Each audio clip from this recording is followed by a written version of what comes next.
नमस्कार। हिंदी की कक्षा में आप सभी का स्वागत है।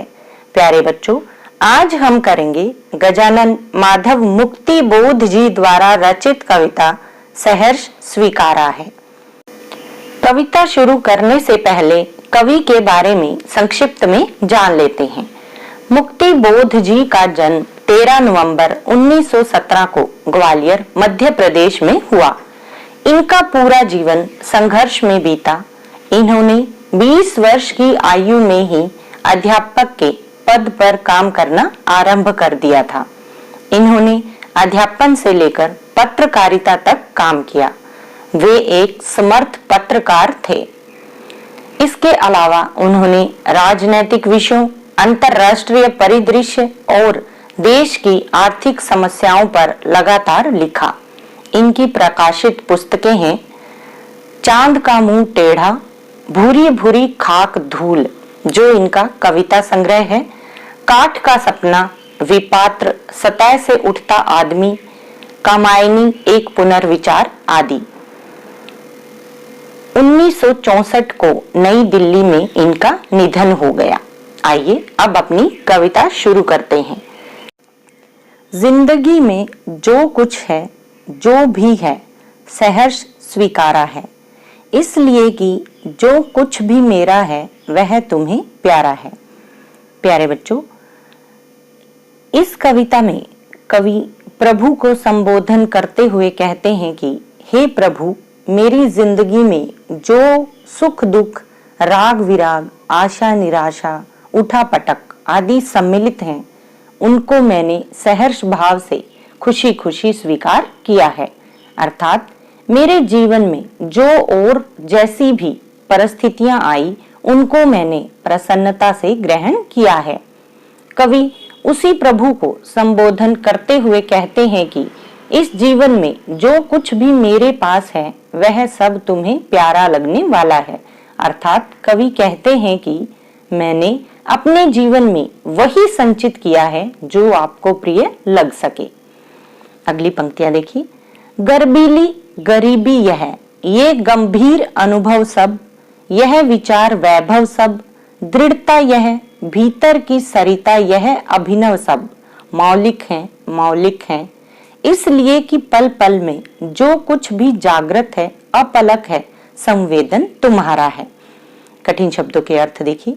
भीतर की सरिता अर्थात आंतरिक नदी यानी हमारे हृदय के भाव, जागृत यानी जागा हुआ, सचेत या सावधान। संवेदन का अर्थ है सुख दुख की अनुभूति, स्वीकारा ग्रहण किया हुआ।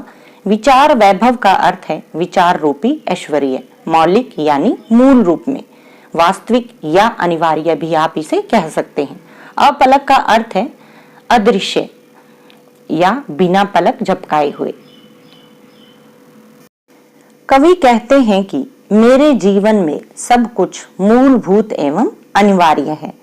यह गर्व से युक्त गरीबी, ये जीवन के गंभीर अनुभव, विचार रूपी ऐश्वर्य, श्रेष्ठ विचार, दृढ़ता, नवीन आंतरिक सरिता सब कुछ मौलिक हैं। इसमें बनावटीपन या गढ़ा हुआ कुछ भी नहीं है, अर्थात इसमें दिखावे का कुछ भी नहीं है। कवि कहते हैं कि हे प्रभु, इस जगत में प्रतिपल जो कुछ भी दिखाई देता है, जो कुछ भी प्रकाशित होता है, वह वास्तव में अदृश्य रूप में तुम्हारा ही संवेदन है, तुम्हारे ही सुख दुख की अनुभूति है, जो दृश्य रूप में प्रतिक्षण आंखों के समक्ष रहती है। हे प्रभु, यह गोचर जगत आपके द्वारा ही निर्मित है, जिसमें प्रतिपल आप अदृश्य रूप में विराजमान रहते हो। आगे देखिए। जाने क्या रिश्ता है, जाने क्या नाता है, जितना भी उड़ेलता हूँ भर भर फिर आता है। दिल में क्या झरना है, मीठे पानी का सोता है, भीतर वह ऊपर तुम, मुस्काता चांद ज्यों धरती पर रात भर, मुझ पर त्यों तुम्हारा ही खिलता वह चेहरा है। उड़ेलता हूँ का अर्थ है बिखेरता हूँ। सोता यानी जल की निरंतर बहने वाली छोटी धारा अर्थात झरना।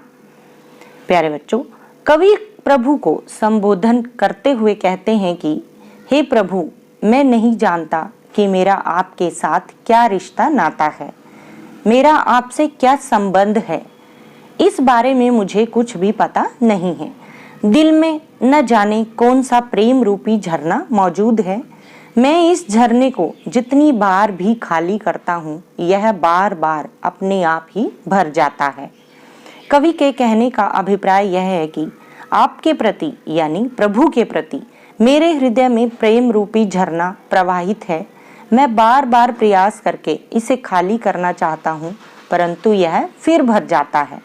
मैं आपके प्रति अपने हार्दिक प्रेम को कम करना चाहता हूँ, लेकिन यह कम होने की अपेक्षा और बढ़ता ही जाता है।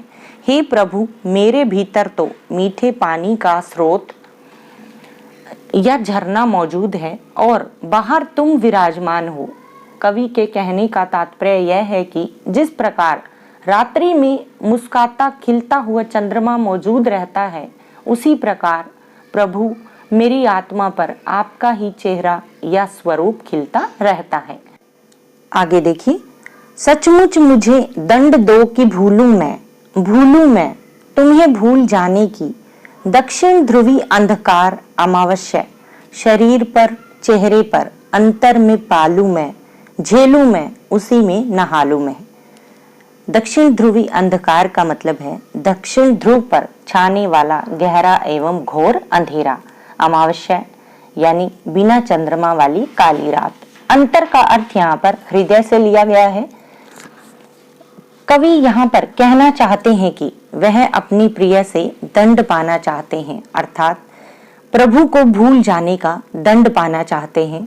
वह स्वयं को उस सघन अमावस्या के अंधकार में ले जाना चाहते हैं जो दक्षिण ध्रुव पर उपस्थित है, अर्थात वह लंबे समय तक यानी कवि बहुत लंबे समय तक स्वयं को घनघोर अंधकार में ले जाना चाहते हैं, जिससे अंधकार उसके शरीर, चेहरे, हृदय सभी जगह व्याप्त हो जाए। वह उस अंधकार को प्रत्येक स्तर पर झेलना चाहते हैं।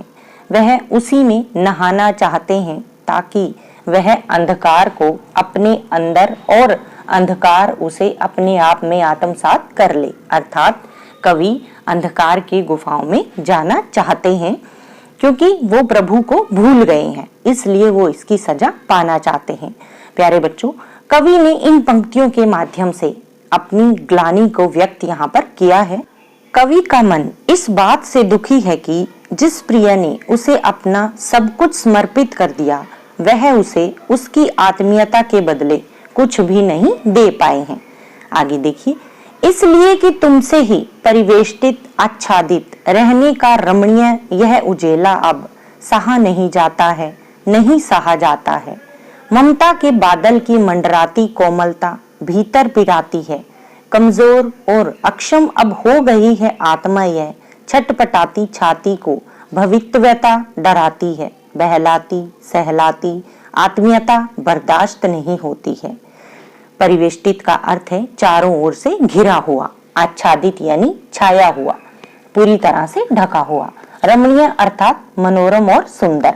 उजेला का अर्थ है प्रकाश। मंडराती यानी छाई हुई, इर्द गिर्द घूमती हुई। पिराती यानी दर्द करती है। अक्षम असमर्थ।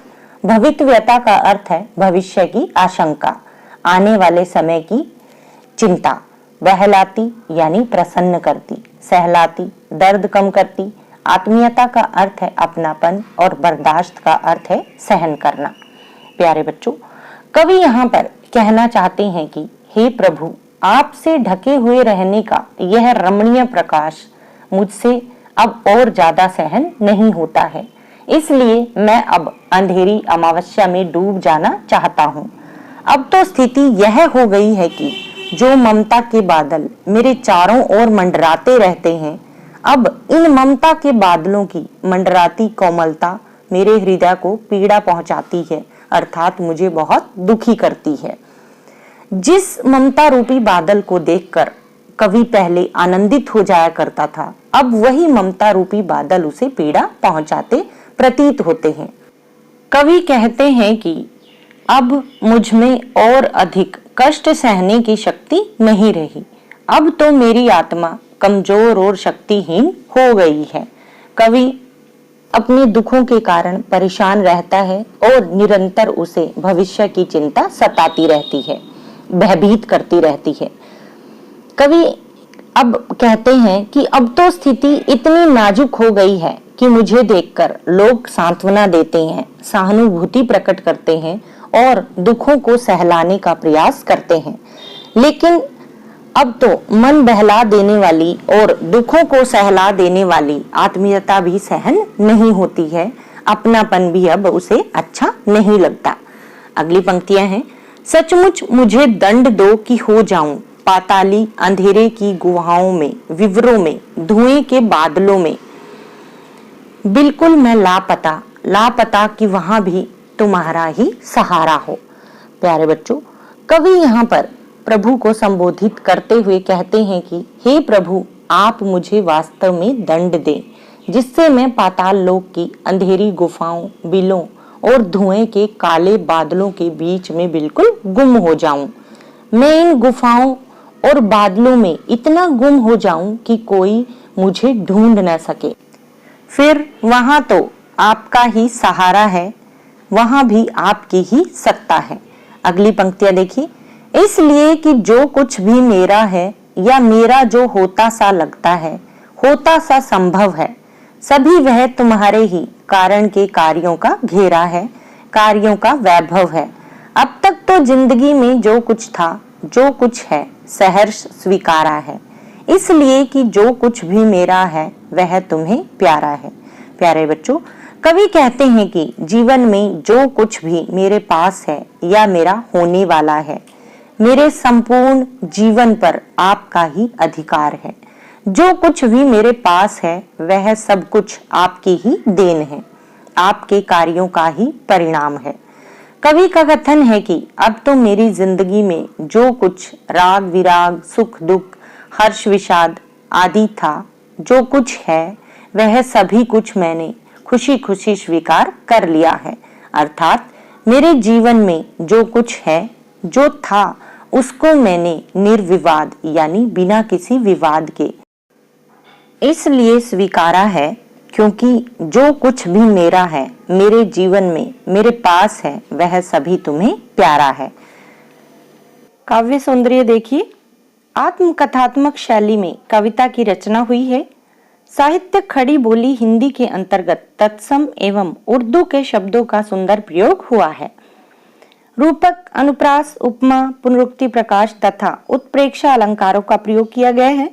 कवि का प्रिय अज्ञात होने के बावजूद कवि के संपूर्ण व्यक्तित्व का निर्माता एवं प्रेरक है। अंधेरे की सघनता को दिखाने के लिए कवि ने अंधेरे की कई परतें दिखाई हैं। चलिए कविता का प्रतिपाद्य भी जान लेते हैं। यह कविता गजानन माधव मुक्ति बोध के काव्य संग्रह भूरी भूरी खाक धूल से ली गई है। इसमें कवि अपने जीवन के समस्त अनुभवों, सुख दुख, संघर्ष अवसाद, उठापटक आदि स्थितियों को सहर्ष स्वीकारने की बात करता है, क्योंकि इन सभी के साथ वह अपने प्रिय का जुड़ाव अनुभव करता है। उसका जो कुछ है वह सब उसके प्रिय को अच्छा लगता है।